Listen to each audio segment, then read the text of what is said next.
So I'm pleased to be here again at the EGU General Assembly with Steve Levin, who is the project scientist for NASA's Juno mission. He's based at JPL in Pasadena.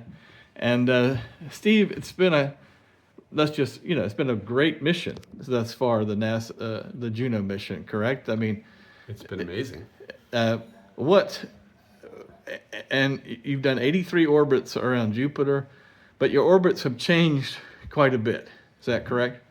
Yeah, so because Jupiter's not a perfect sphere, it's torqued our orbit around. So mostly this is, yes, we've adjusted things a little to, do better science, but most of the change in the orbit has been because Jupiter has made it move. So we started out with our closest approach to Jupiter, our perigove, near the equator, really close to the planet.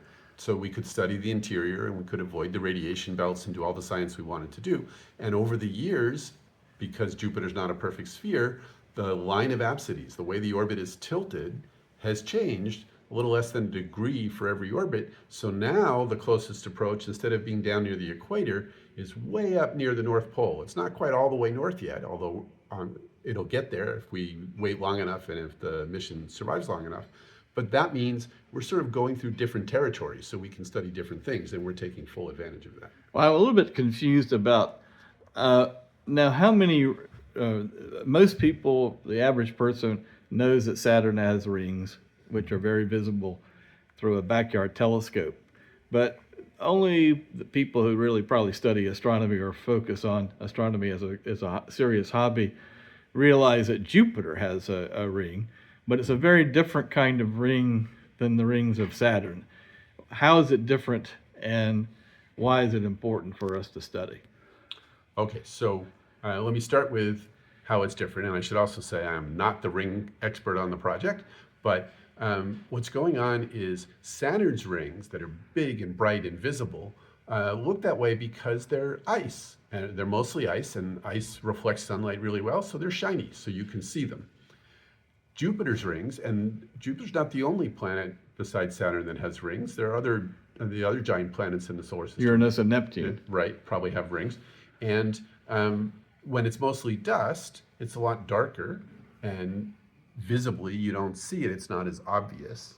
So that's what's going on with Jupiter. So is the ring of Jupiter beyond the ice line? I mean, but not at the ice line, or how did that? Why does it? Why is it dust instead of? Yeah. Why ice? aren't there any ices at Jupiter's ring? The short answer to that is I don't actually know, but I don't know whether that's nobody knows or just you've asked the wrong person. I'm not the ring person. Okay. On the Juno mission.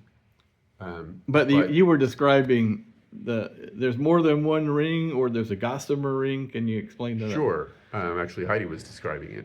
But if you start, you work your way out from Jupiter. So if you start at the middle at Jupiter, and then you go not very far out, there's what we call a halo, which is this sort of diffuse ring that sort of spreads up from the equator and is not very dense. And we don't know that much about it because it's really hard to see. But Juno is starting to go through it, so we're learning a lot about it in real time. We're collecting data now with every orbit that tells us a little bit more about that dust halo. Then you work your way out a little bit more from that, and you've got a ring that's sort of denser and looks more like kind of the ring you think of when you think of, say, Saturn's rings, and you can think of that as the main ring. And remember, we showed the picture in the press conference, so it's labeled.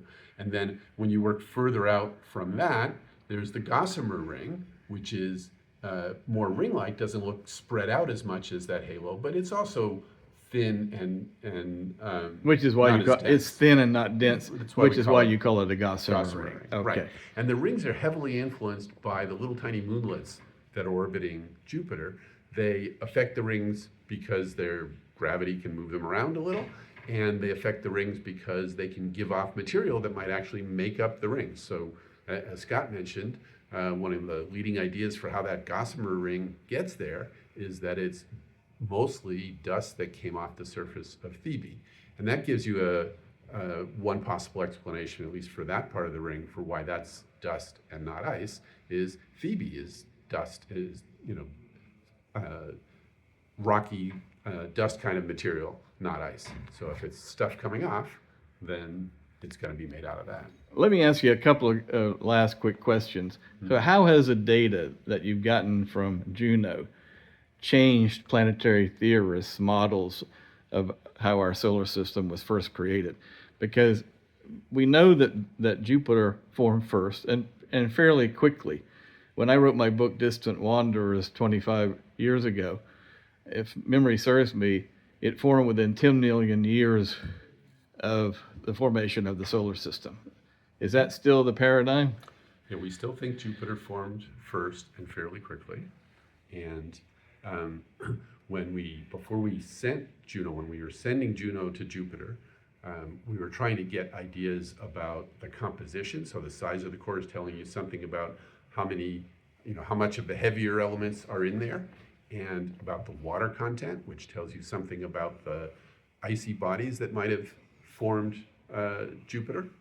Now that we have some measurements for that, we've learned the story is more complicated, but we've also learned, okay, Jupiter probably had some element of its formation. A lot of that probably had to do with icy planetesimals, or at least maybe even smaller than planetesimals. We talk sometimes about icy pebbles, but it must have formed from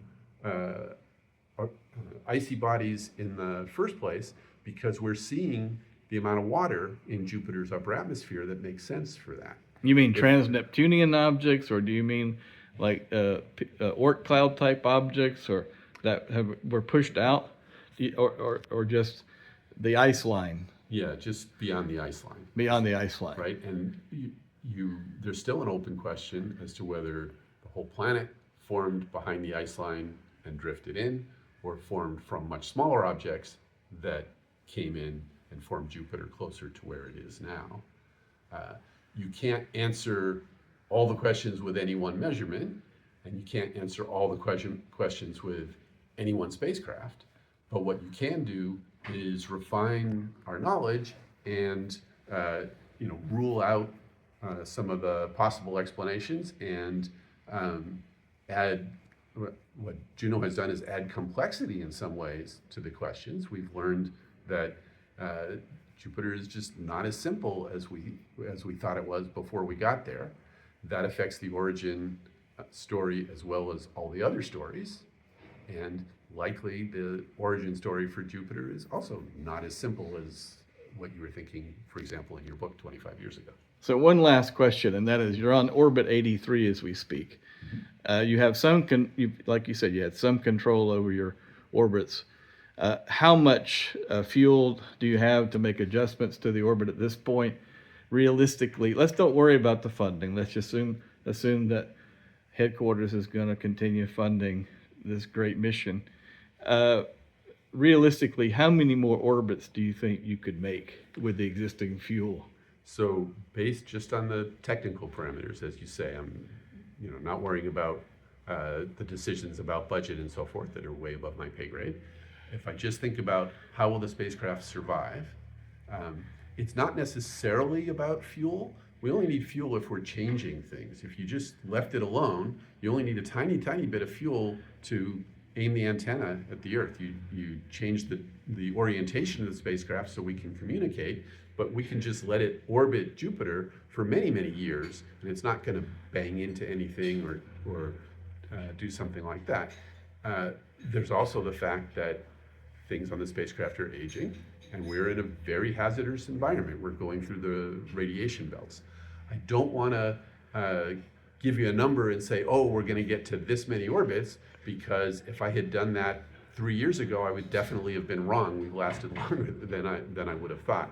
In general, things are working pretty well, and we're also learning how to deal with things like the radiation environment. One of the things, the areas in which we're learning things with Juno is we're learning how to, when an instrument has some problem that's caused by the radiation, we've learned, for example, that you can heat it up far from the radiation environment, and sometimes you can recover. We've had a few instances where we've had things that were affected by the radiation and weren't working as well as they needed to, and we were able to actually get them back and use them again and make it work. So I'm really hesitant to say, oh, it's not going to last any longer than this date. It's working pretty well now. I'm optimistic that from the point of view of the health of the spacecraft, we've still got a few years left. And so it runs on, is it solely on solar? Totally solar powered, all the way out at Jupiter. So those giant solar panels are getting only 1/25th the sunlight that they would here at the Earth. And we're running the whole thing on 500 or 600 watts. And that's working pretty well. And all the instruments are still functioning. How many instruments are there again? It depends how you want to count them. So, Okay. Because remember, we're using the Stellar Reference Unit, which is there as a star camera, but we're using it also as a scientific instrument. Which wasn't anticipated, was it, or not? It was not designed that way. We had some smart people look at it and say, hey, we can do more. And you heard from Heidi Becker. She's done amazing things with the SRU. And I want to give Heidi Becker credit. She's at JPL. She's at JPL. And she's part of the science team. She's part of the science team. She's the lead for the Stellar Reference Unit in terms of using it as a scientific instrument, not for the part where they use it to do its primary job of acting as a star camera and telling us which direction the spacecraft is pointed. Although in development of that instrument, she was involved with that as well. So she knows what she's talking about. And she's also our lead for using all the different instruments to try to figure out about the radiation environment. Remember, we pass through these radiation belts. It affects things. You heard, I think, was it Yohai was quoting one person's noise is another person's data. That's right. Well, the noise caused by the radiation environment, that's noise for some measurements, but it's data about the radiation environment, and Heidi does a lot of that too. So. Well, Steve, thank you so much for your time. I guess the only thing that's kind of, I guess from what we know now, it seems like Jupiters would be pretty common throughout the cosmos because it formed very early in the history of our own solar system. The chemical makeup of our own solar system, the sun is a little bit more iron rich, I believe, than some others. But it's a second or third generation star. Mm-hmm. But basically, Jupiter should be ubiquitous, correct? So I want to... I'm not trying to put words on your mouth. I want to complicate that story a little bit. Okay. Because one of the key things we've learned, actually science has learned over and over, is as humans, we have a tendency to fill in our ignorance with simple models. And that's really valuable. You learn about what's going on, and it helps you think about what you need to measure and so forth. But when you get all the details, it's always more complicated.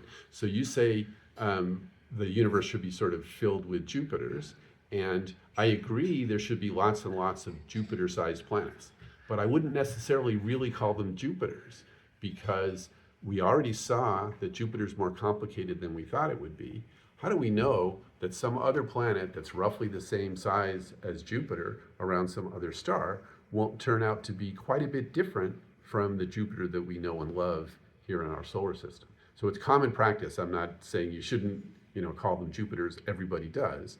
But I want you to think a minute about the universe is filled with Jupiter-sized planets, lots of those, but they will all be, in some ways, different from each other. There's only the one Jupiter, and then there's something that's kind of like Jupiter around some other star, and kind of like Jupiter in a different way around a different star. So the more we learn, the more we get complexity and find more interesting questions to learn more. So no two solar systems are going to be exactly alike. I would predict no two solar systems will be alike, no two planets will be alike, and when we learn enough about exoplanet Jupiters, we're going to start talking about different classes of exoplanet Jupiters. Well, thank you so much, Steve, for your time today. I really appreciate it, and good luck with your research and the data that you're getting back from Juno. Thank you. It's been a pleasure.